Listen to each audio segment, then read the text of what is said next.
Have you ever wondered why some people seem to dislike you the more genuine you are? You give your heart, your time, your kindness, and somehow that's what makes them turn against you. The truth is, kindness can feel like sunlight. It warms some, but blinds others who live in the dark. You're kind to someone. You help them when they need it most.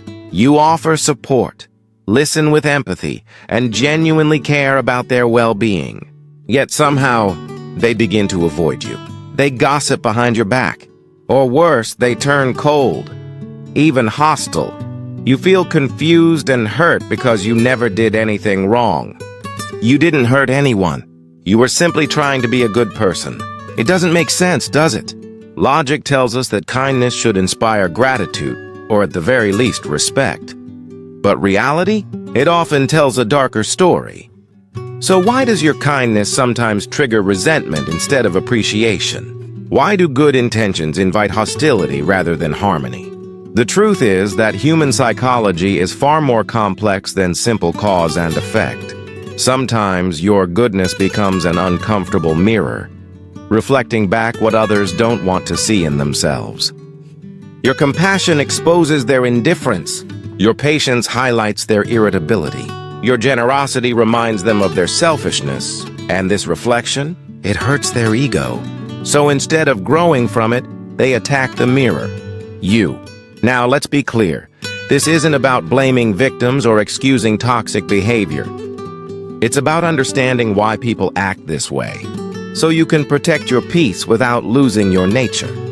Marcus Aurelius, the Stoic emperor who endured betrayal and hatred even while ruling with justice, once said, "You cannot control others' responses to your virtue, only your commitment to virtue itself." He understood a painful truth. Good people are often criticized simply for being good. In today's video, we'll explore 6 deep psychological reasons why genuine kindness can provoke negative reactions, and how Stoic wisdom can help you stay calm, strong, and compassionate without being exploited. The 4th reason will surprise you the most. It reveals the hidden link between envy and projection, and how these emotions quietly turn admiration into resentment. Understanding this will help you stay kind, but wisely, not blindly. Now let's begin. Reason number 1. Your kindness makes them feel guilty about their own behavior. Your virtue becomes a mirror that reflects their lack of it. When you're consistently kind, generous, or helpful, it exposes the sharp contrast between your behavior and theirs. They suddenly become aware of their own shortcomings, and that discomfort turns into quiet hostility. Take Sarah, for example. She volunteered for extra projects, helped struggling co-workers, and stayed late to meet team deadlines. She celebrated others' success without jealousy. Yet instead of gratitude, she faced resentment. Her teammates began whispering that she was trying too hard, showing off, or making everyone else look bad. Her kindness didn't humiliate them. Their own conscience did. But instead of improving themselves, they attacked the person who reminded them what integrity looks like. And that's the paradox of kindness. Sometimes, the brighter your light, the more it reveals other people's shadows. Genuine kindness can act like a mirror, reflecting others' flaws in ways they can't ignore. Marcus Aurelius understood this truth deeply. He wrote about how virtue often provokes hostility from those who lack it. The Stoic emperor observed that good people sometimes attract resentment simply for being good, because their integrity quietly exposes what others try to hide from themselves. At the heart of this reaction lies a powerful psychological mechanism called cognitive dissonance, that uneasy tension people feel when their actions clash with their self-image. Most individuals like to believe they're decent, generous, and fair, but when faced with someone who truly embodies those traits, someone who gives more, helps more, and asks for nothing in return, they're forced to confront a painful question. Am I really as good as I think I am? And that's when the discomfort begins. They can either face the truth and work to improve themselves, or they can take the easier path, finding fault in you. Unfortunately, human nature often chooses the path of least resistance. It's psychologically easier to tear down someone else's virtue than to build your own. So they twist the story. They convince themselves you're the problem. You're fake, attention-seeking, or secretly manipulative. By disliking you, they protect their fragile self-image. It allows them to avoid the hard work of self-reflection while keeping their ego intact. You'll recognize this pattern easily once you've seen it. These are the people who can't just accept kindness. They have to question it. They'll ask, "What do you really want?" Or, "Nobody helps others that much without expecting something back." Those words don't reveal your motives. They expose theirs. They speak from a transactional mindset, a worldview where every act of kindness must have a hidden price. The Stoic response to this is both compassionate and grounded. Continue being kind, not because the world will thank you, but because kindness itself is the highest virtue. Their discomfort with your goodness belongs to them, not to you. Your task is not to win approval, but to remain anchored in character. As Seneca taught, we cannot control others' reactions to our virtue, only our commitment to it. That means when someone feels guilty in your presence, their guilt is not a signal for you to shrink. It's information they must face and process. But this doesn't mean being naive. You're not required to keep offering warmth to those who respond with hostility. True Stoicism is about boundaries with wisdom. You can be kind while protecting yourself from those who would punish you for it. Never forget, your virtue belongs to you. No one else's discomfort should make you question whether being good is worth it. Often, the very people who resent your light today will quietly respect it tomorrow once their inner conflict settles. Resentment driven by guilt is simply the sound of someone wrestling with their own conscience, and yet guilt is only the beginning. Because there's something even deeper beneath this reaction, something more fragile and threatening than guilt itself. That leads us to the second reason. Your kindness threatens their self-image. Some people have built their entire identity around being victims or cynics. Your genuine kindness challenges that fragile world they've constructed. People who see life as cruel, unfair, or selfish need constant evidence to confirm that belief. But when you appear calm, kind, and without hidden motives, you become living proof that their worldview might be wrong. Take David, for instance. He'd been betrayed repeatedly in past relationships. Over time, he convinced himself that everyone was selfish, manipulative, and incapable of true care. Your kindness to someone like David doesn't feel comforting, it feels dangerous. Because if you're real, his entire belief system collapses. As we saw with David, some people cling to their cynicism as if it were armor, protection forged from pain. He wore his distrust like a shield, proudly calling it realism. In his mind, seeing the worst in people wasn't negativity, it was wisdom. So when his new colleague, Emma, entered the picture, kind, helpful, and genuinely caring, David's armor began to crack. Emma consistently offered help without seeking attention, shared credit generously, and showed sincere concern for everyone's well-being. But David couldn't accept that at face value.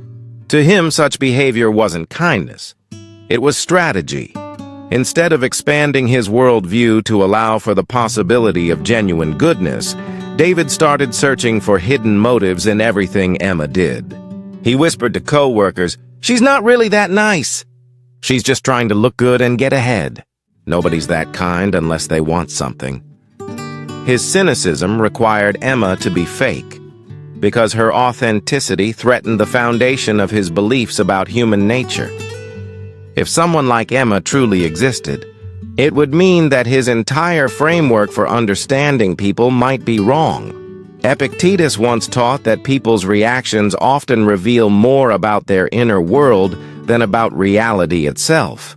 When someone refuses to believe in genuine kindness, they're not describing you. They're revealing their wounds. Their disbelief is a mirror reflecting their own emotional pain, their disappointments, and the walls they built to survive them. You see, people like David often construct their identity around being the one who sees through everyone else's mask. Their skepticism becomes a form of pride, a shield that once protected them from betrayal, abuse, or heartbreak. Believing that everyone has selfish motives gives them a sense of control. If they expect the worst, they can't be disappointed when others fail them. But your kindness threatens that protective worldview. It quietly whispers that not everyone is out to use them, that genuine connection might exist. And for someone who's been deeply hurt, that thought is terrifying. Because if they open their heart again and get hurt once more, it might destroy them. So instead of taking that risk, they double down. They convince themselves you must have a hidden agenda. They criticize your authenticity, not because it's false, but because it's too real. You'll recognize this pattern easily when you show kindness and they respond with suspicion instead of gratitude. When they say things like, "What's your angle?" or "I don't trust people who are too nice," they're not truly talking about you. They're defending their belief system against the evidence that contradicts it.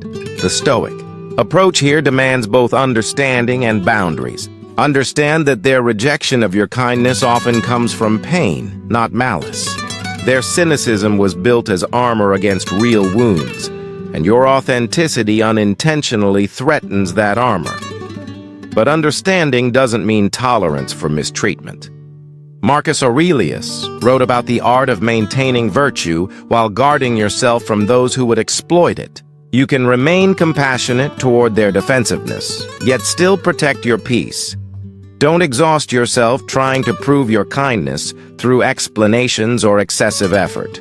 It often backfires. The more you try to convince them, the more suspicious they become. Instead, remain steady. Continue being kind within healthy limits. Let your consistent actions speak over time without lowering your standards or losing your dignity. Some people, after seeing your sincerity endure, may gradually soften their cynicism. Others may never change, and that's okay. Your goal is not to convert them, but to preserve your virtue. Your character does not depend on their recognition. It stands on its own. And if you've ever been accused of being too nice, or had your motives questioned simply because your kindness doesn't fit someone's cynical view of the world, leave a comment below. You might remind someone out there that staying genuine, even in a suspicious world, is still worth it. Some people reject kindness because it threatens their identity. It exposes emotional wounds they've long buried. But for others, the threat is different. It's not emotional, it's comparative. And that brings us to reason number 3. Your success makes them feel inadequate. This kind of resistance runs deep because it touches one of the most fragile parts of human nature, comparison. When you're both kind and successful, it challenges an entire belief system that many people depend on to justify their actions. They've built their worldview around the idea that you must be ruthless to rise, that integrity slows you down, and that compassion is a weakness in a competitive world. So when you come along, achieving success without cruelty, leading without arrogance, and staying grounded while rising higher, you quietly destroy that illusion. Your very existence disproves their excuses. Think about Tom, for example. He was promoted to senior management, but not because he played politics or pushed others aside. Tom led with collaboration. He mentored younger colleagues, shared credit generously, and treated everyone with respect, no matter their position. He believed that leadership was about lifting people, not stepping on them. Yet instead of celebrating his promotion, some of his colleagues felt deeply unsettled. Those who had chosen competition over cooperation suddenly found themselves face to face with a living contradiction. Tom's success made them uncomfortable not because of envy alone, but because his life refuted the story they told themselves, that kindness doesn't work. Their resentment wasn't truly about Tom. It was about what he represented. His rise proved that kindness wasn't weakness, that integrity wasn't naive, and that one could succeed without losing one's soul. His example shattered their rationalizations for their own ruthless choices. Marcus Aurelius embodied this truth centuries earlier. As emperor, perhaps the most demanding leadership role in history, he maintained humility, compassion, and deep philosophical virtue. He proved that strength and kindness aren't opposites. They're allies. The Stoics understood this perfectly. Virtue and success often walk hand in hand because good character builds trust, loyalty, and relationships, the very foundations of long-term achievement. Psychologically, what's happening here is another form of cognitive dissonance, the inner conflict people feel when their beliefs clash with reality. Tom's success contradicted their belief that nice guys finish last. Instead of rethinking that belief or improving their own behavior, they took the easier route, attacking Tom's integrity. They began whispering that his kindness was fake. He's just playing nice for attention. He got promoted because of connections. Just wait. Being nice won't work forever. These are not critiques. They're defense mechanisms. By discrediting Tom, they could preserve their worldview without having to face the painful truth that maybe they were wrong. You've likely seen this pattern too. When people can't simply be happy for your success, they feel compelled to explain it away. They say you must have gotten lucky, or that only works for some people, or let's see how long that lasts. What they're really doing isn't analyzing your achievements. They're protecting their fragile sense of self from comparison. The truth is, your success shines a light on what they could have done differently, and that reflection can be unbearable. It's easier to tear down your example than to confront their own compromises. Even Seneca experienced this reaction. Many couldn't understand how he maintained wealth, influence, and stoic virtue at the same time. But he taught that virtue itself is the path to success, because integrity, trust, and strong character create stability that outlasts temporary wins. And that is the Stoic way. Continue succeeding through virtue, not despite it. Your kindness doesn't weaken your path, it strengthens it. Let others wrestle with their discomfort. You stay the course, proving through action that decency and success are not enemies, but reflections of the same disciplined soul. Never let the discomfort of others make you shrink. Don't downplay your achievements or hide your kindness just to make people feel more comfortable. Your example, even if misunderstood or rejected at first, is living proof that success and integrity can coexist. But remember this: as your success grows, so will the scrutiny. People who have compromised their values for achievement often feel the most threatened when someone like you succeeds without selling their soul. Your very presence becomes a quiet reminder that what they sacrificed wasn't truly necessary. So protect your peace, guard your energy, stay kind but stay aware. Maintain your character while keeping boundaries strong against those who might try to undermine you out of their own insecurity. Because their discomfort, that unease they feel when they see you thriving with grace, doesn't reveal a flaw in you. It reveals their regret for the paths they didn't take. They see in you the reflection of who they could have been if they had chosen integrity over manipulation. Focus on your continued growth, not their approval.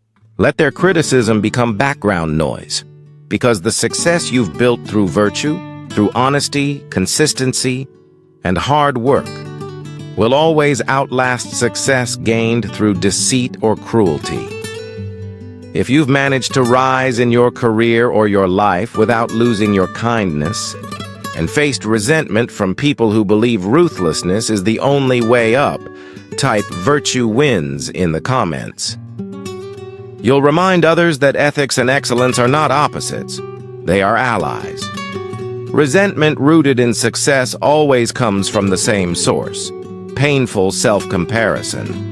People see in you the version of themselves they never became. But our fourth reason goes even deeper, into the hidden layers of human psychology. This one is more subtle, more destructive. It's about projection, the quiet, invisible mechanism that makes people assign their own flaws to others. Reason number 4. They're projecting their own hidden motivations. This reason is particularly eye-opening because it exposes the secret link between envy and projection.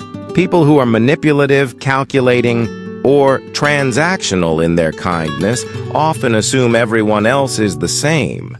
They can't believe your kindness is genuine because they've never experienced genuine kindness themselves.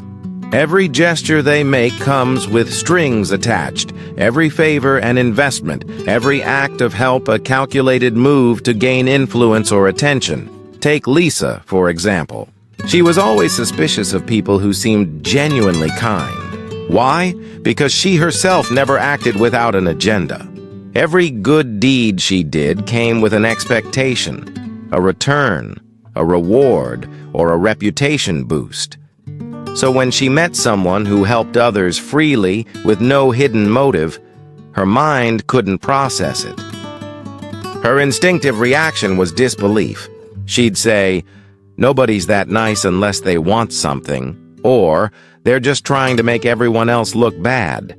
But those accusations didn't reveal anything about the person she was talking about. They revealed everything about her. Seneca once observed, "We judge others by the measure of our own hearts." And that's exactly what projection is. When someone instantly assumes your kindness hides manipulation, they are confessing, without realizing it, how they would behave in your place. This projection acts as a form of psychological self-protection. It shields them from 3 painful realizations: that genuine kindness actually exists, something they've never truly experienced, that they could choose to be kind themselves, but that would require deep personal change, that their cynical, transactional view of relationships might be unnecessary, and even self-destructive. By calling your kindness fake, they protect themselves from confronting these truths. It's easier to label you too good to be true than to admit that goodness, real goodness, still exists in the world, and that they've chosen to live without it. People who project their hidden motives onto you are not reacting to you. They're reacting to their own reflection. And that brings us to one of the most fascinating and revealing dynamics of all: the mirror effect. This mirror effect is incredibly powerful. It exposes the parts of people they'd rather keep buried. They begin to hate in you what they secretly recognize in themselves, or they fear you might be doing exactly what they would do if they were in your position.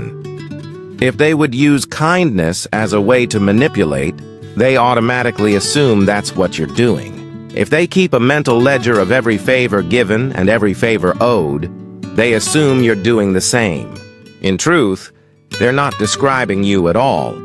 They're describing themselves. Marcus Aurelius noticed this human tendency centuries ago. He wrote that people's accusations often say more about their own guilt and behavioral patterns than about the person they accuse.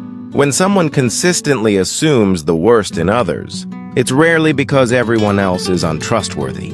It's because they're unable to see beyond their own moral blind spots. You'll recognize this pattern when people throw out oddly specific accusations that seem to come out of nowhere. They might claim you're keeping score, trying to make others look bad, or being nice only to gain future advantage. These statements often reveal not your hidden motives, but their own methods. Psychologists call this bias false consensus, the belief that others share your thoughts, values, and behaviors. In other words, people who manipulate through kindness assume everyone else does too. They simply can't imagine any other way of relating to the world. So when they meet someone who operates differently, someone who helps without keeping score, their mind rejects it. It's like holding up a mirror they don't want to look into. Their suspicion is really a shield against self-awareness. The Stoic response to this phenomenon demands both compassion and wisdom. Understand that their projection stems from limited experience. Perhaps they've never known authentic kindness, so they can't recognize it when they see it. Their suspicion protects them not just from disappointment, but from realizing how far they've drifted from genuine virtue themselves. But understanding doesn't mean over-explaining. Don't try to convince them that your kindness is real. The harder you try, the guiltier you'll appear in their eyes.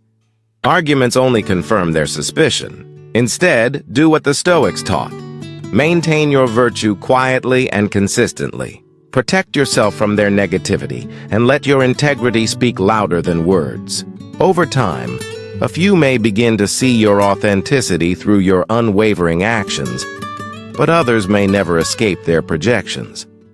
And that's not your responsibility to fix, because projection explains a great deal of the hostility directed toward kindness.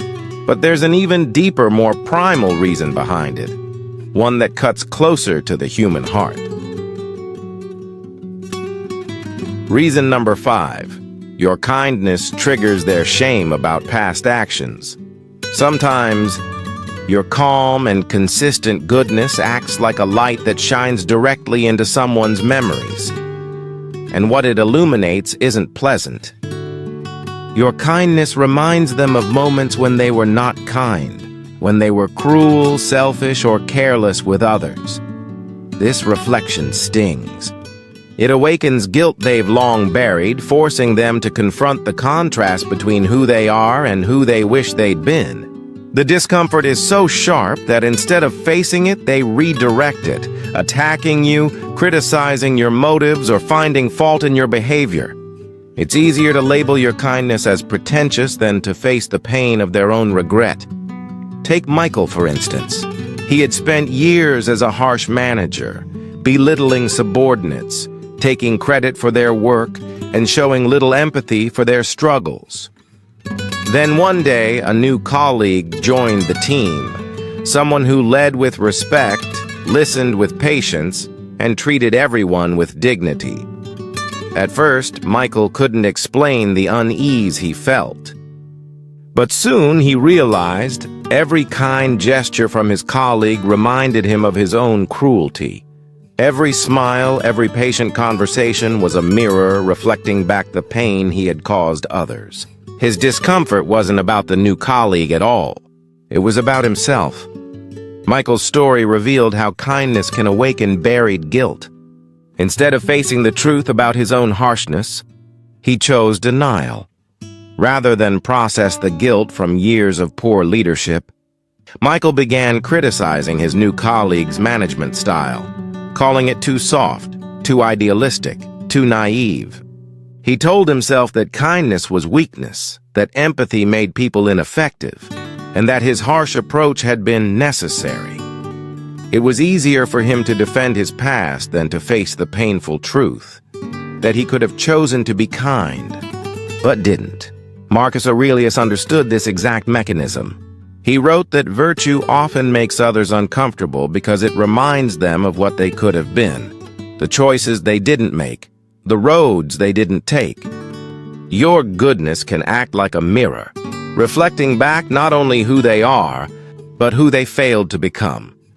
Your virtue becomes a quiet but painful reminder of paths they might have walked but ignored, of moments they could have acted with compassion but chose convenience instead. That's why shame activation happens.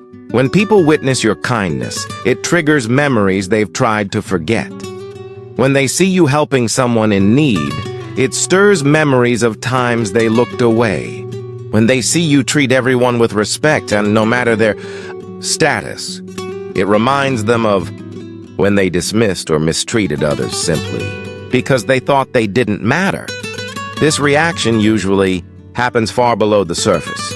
They don't consciously think, "Your kindness reminds me of my cruelty." Instead, they just feel an inexplicable tension, a subtle irritation, a discomfort they can't quite explain. The mind protects itself from the sting of self-awareness by redirecting that pain outward. Instead of turning inward to reflect, they turn against you. Seneca wrote deeply about this inner battle. He taught that those who avoid examining their past become trapped in cycles of poor behavior and hidden conflict. To him, witnessing virtue in another person could either be a spark for growth or a trigger for defense. It all depends on whether a person is brave enough to face their own truth. You'll notice this pattern when someone's reaction to your kindness feels oddly emotional or exaggerated. They might say things like, "Stop making the rest of us look bad," or "You're making everyone else seem heartless." These statements reveal something important. Your kindness forces comparisons they don't want to make. You're not threatening them directly. Their own conscience is. Their defense mechanisms often sound like practical advice, but they're really shields for shame. They'll say things like, "You're too naive." "The world doesn't work that way." Or, "People will just use you." What they're truly expressing isn't wisdom. It's fear. Fear of what would happen if they tried to be genuine, vulnerable, or kind in a world they assume will reject them. The Stoic approach here is clear. Understand, but don't enable. Recognize that their hostility toward your virtue is usually unprocessed shame, not reasoned judgment. But empathy doesn't mean self-sacrifice. Their inner conflict doesn't excuse mistreatment or justify abandoning your values. Set compassionate boundaries. You can understand their pain without absorbing it. You can acknowledge their struggle without letting them punish you for it.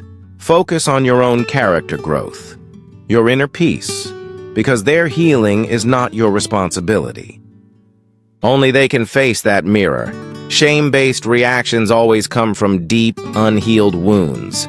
But now we move to something even more immediate, something less emotional and more social. Reason number 6. They fear they'll owe you something. Some people don't just reject kindness because of guilt. They reject it because of debt. Your generosity makes them uncomfortable, not because they think you're fake, but because they're afraid that accepting your help means they'll have to return it. To them, every act of kindness feels like a transaction. Every gesture creates an invisible obligation, a debt they either can't repay or don't want to. And rather than risk feeling indebted, they choose to reject your kindness altogether. Some people fear kindness because it makes them feel indebted, like they'll owe you something they can't repay. And rather than face that discomfort, they choose avoidance or even hostility. Take Jake, for example. He was known in his office for always helping new team members get settled. He shared his experience, offered guidance, and went out of his way to make their transitions smooth and stress-free. But instead of appreciation, Jake started noticing something strange. Certain colleagues began avoiding him altogether. They weren't avoiding him because he did anything wrong. Deep down, they felt guilty for not matching his generosity, yet they had no desire to extend themselves in the same way. Instead of stepping up, they chose to step back and justify it by criticizing him. They said things like, "Jake's trying too hard," or "He's making the rest of us look bad." In truth, their discomfort had nothing to do with Jake's kindness. It came from their own unwillingness to meet the same standard, mixed with the fear of being seen as selfish by comparison. His kindness, unintentionally, created a social mirror they didn't want to look into. It raised the bar, exposed their indifference, and made them feel perpetually inadequate. Social psychologists call this phenomenon reciprocity anxiety. The stress people feel when they receive kindness they can't or won't return. For many, this anxiety comes from a desire to keep every relationship balanced and predictable. They prefer clear transactions. I do this, you do that. But when someone gives freely without strings attached, it disrupts their sense of control.